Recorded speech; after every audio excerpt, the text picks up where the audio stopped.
Our speakers for today, Mr. Muhammad Nordin, a Global Chief Information Security Officer at Circle.Life. Next, we have the Arif, an IT security and compliance consultant at AT&T Singapore. Time for me to hand over to the expert.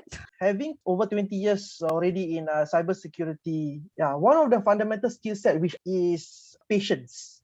It's not all about technical skills. It's about three things, right? It's about people, process, and technology. People is the number one concern in cybersecurity. People is always the greatest weakness, but they can also be your greatest ally. Process is if you have people and you have technology, but you don't have a process, people can do anything and whatever they want in the company because there isn't any process. If you have the most expensive security solutions, but if you don't have the right people to work on it and the processes to follow, then it's also no use. The other is that willingness to learn. The other one is a growth mindset. The other one is grit, resilience, the constantly learning.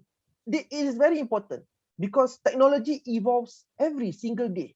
And when we talk about cybersecurity, there's always new threats coming in every single day, every single minute. So you always have to ensure that you are constantly learning new technologies, new threats, and how to combat all of them. Actually, I started in cybersecurity. I learned about programming languages. Do you need to learn programming languages to be in IT security? The answer is no, because it depends on the field that you need or you want to be in IT security. IT security now is called cybersecurity. I sign on with the Singapore Police Force. So I choose Police Technology Department. It is there whereby I learn so much with regards to IT security.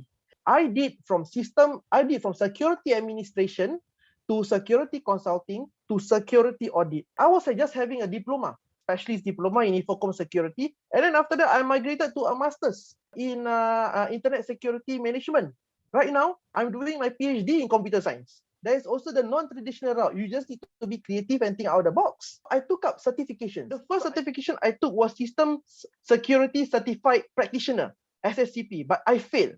The reason why I failed because I thought my experience can help me. I was wrong. I need to study. So I went to study and I did better than SSCP. Apparently, when I tried to send my resume everywhere, I never got any interview.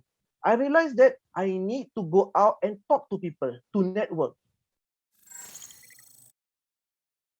I started primary, secondary, and pre-university and went on to my degree in Al-Azhar University in Islamic jurisprudence or Islamic law. My dad was a teacher. He used a computer and I broke it using the bootlegs and all the viruses. I learned from that and it intrigues me. So IT has always been one of my focus points. So after graduation, of course, so I did send out some resumes, and however, it does not go into my favor. So what I did was to look into what else I can study. So it's just a matter of getting the paper and learning more. Lifelong learning, embrace knowledge, do not stop learning. So I got my first diploma. I started working in NUH as a desktop engineer.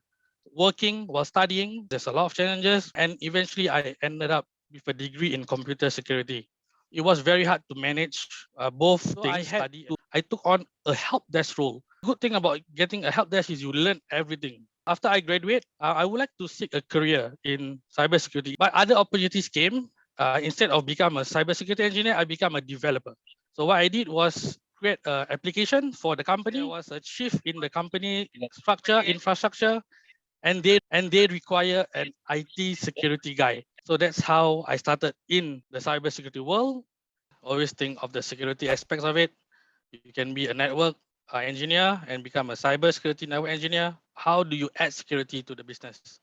Or if there's no cybersecurity department in your company, be the first one. Cybersecurity is very wide. Always think how you can add value in terms of cybersecurity, and that is where you can start and grow your cybersecurity role. Cybersecurity is a good field to be in. There's a lot of opportunities, but it is also extremely challenging. So when I want to hire someone for the position, right, first and foremost, the person must be enthusiastic and the willingness to learn. Enthusiasm is number one. Now, apart from having the necessary skill sets, they want to see what are you capable of. You need to make sure that you gain as much knowledge as possible. Over the years, the cybersecurity landscape has definitely evolved. Viruses, worms, don't call it viruses, worms anymore. Nowadays, it's all malware. Now, the most commonly attacks, state-sponsored attacks can contain, yeah, correct, like Trojan, like phishing, and spear phishing. The number one case is actually phishing, because phishing is the easiest to get into the computer system. Once the user click on that phishing link, you can drop a Trojan, right? Phishing is basically when you send an email, click on this link. You've won $10,000. You've won a Mercedes. Click on this link, and then they ask for details, and then that is where you get hacked.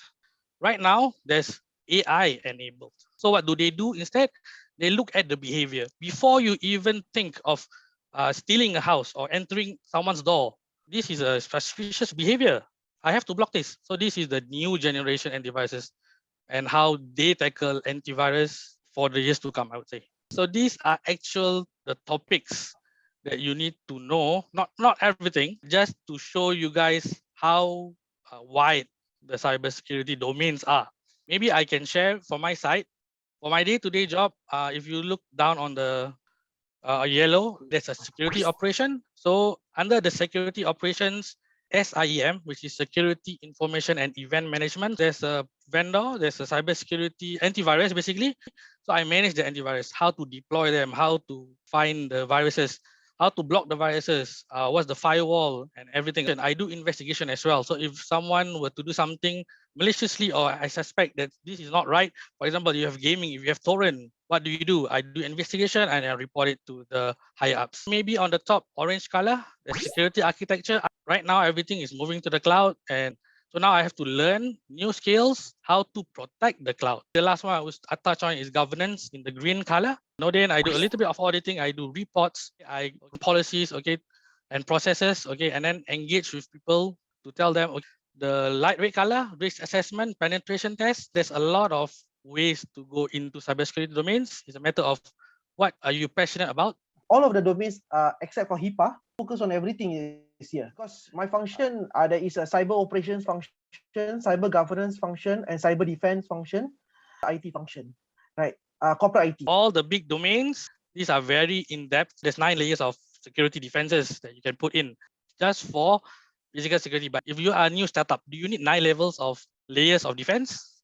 Probably not. But if you are a government or if you handle very sensitive information, data that is important, you need all these layers of access. Okay, it would be penetration testing. Everyone wants to be a hacker. The movie is very cool. You can just hack into something in just 2 minutes. Click, click, click, click. Everything done. One button of a click. But in real life, that's not what happens.